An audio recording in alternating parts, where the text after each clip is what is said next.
Doon naman sa mga lalaki na may ari na mahaba pero hindi naman siya satisfied doon sa circumference, sa girth, pwede naman silang gumawa ng mga enhancement. Yung iba nagpapalagay ng humps, nagpapalagay ng bulitas. Make sure lang na ang procedure ay gagawin ninyo doon sa mga eksperto.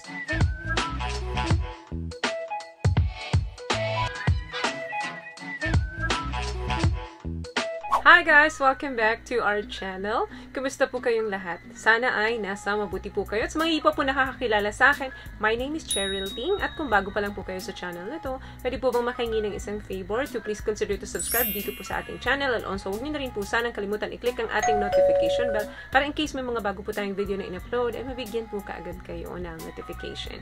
And for today's video is another concern video po. Ang sabi niya is, Miss Che, nakakainggit yung mga request na napagbibigyan mo. Sana mapansin mo din po ako. Tips naman po, enhancement na pampalaki ni Manoy. Creams or lotion po, meron ba? Ano ang effective na ways? Thanks. Okay, ito na po ang sagot doon sa concern ninyo.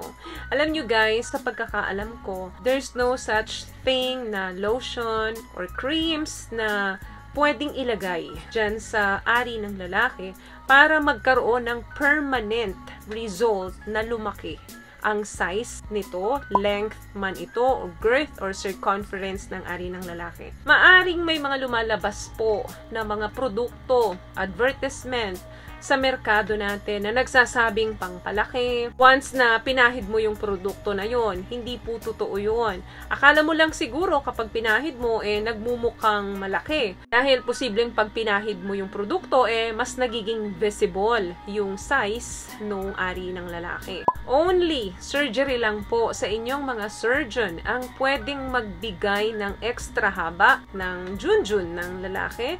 Surgery para mas maging wider ang size and circumference ng ari ng lalaki. And pwede rin po liposuction dun sa may malalaking tiyan. Paliliitin po ang tiyan ng lalaki para magmukhang malaki naman ang ari niya. Marami pong medical reason kung bakit may mga nagpapalaki talaga ng kanilang ari. Number one na dyan, of course, yung may maliit talaga na size. Possible na congenital condition yon na since nung ipinanganak ka, ganun na talaga. Pwede rin po yung may mga bird penis. Ano ito? Ito yung mga sobrang dami ng skin. Nasa sobrang dami ng skin, galing doon sa stomach, galing doon sa thigh, or doon sa scrotum nung lalaki, halos hindi na makita yung size ng ari niya. Dahil nga nababalutan na ito ng maraming balat.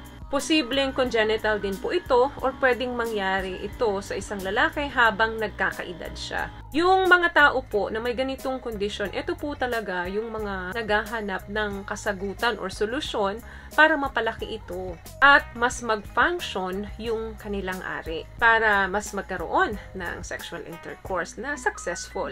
Kasi may mga ari po talaga ng lalaki na maliit talaga na like 2 to 3 inches, nakatayo na po yan. Yan po talaga karamihan yung gusto na mag-undergo ng surgery para mapalaki, mapahaba yung kanilang ari. Doon naman sa mga lalaki na may ari na mahaba pero hindi naman siya satisfied doon sa circumference, sa girth, pwede naman silang gumawa ng mga enhancement. Yung iba nagpapalagay ng humps, nagpapalagay ng bulitas. Wala naman pong masama doon.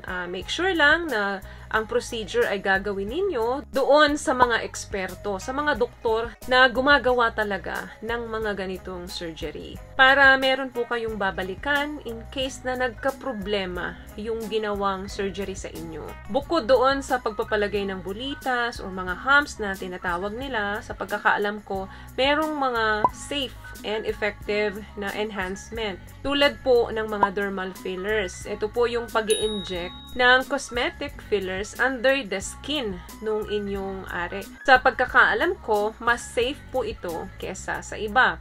Meron din pong tinatawag na soft silicone. Yung mga surgeon po, inilalagay din yan under your skin. But make sure po yung product na ilalagay sa inyo ay FDA approved. Ginagamit din po minsan yung autologous fat. Ito naman ay ginagamit para mapalaki din yung ari ng lalaki. Yung healthcare provider po ninyo, tinatanggal yung fats ninyo using liposuction. Then, ini-inject yun doon sa penis ng lalaki para mag-increase yung circumference, yung bilog For example, ito.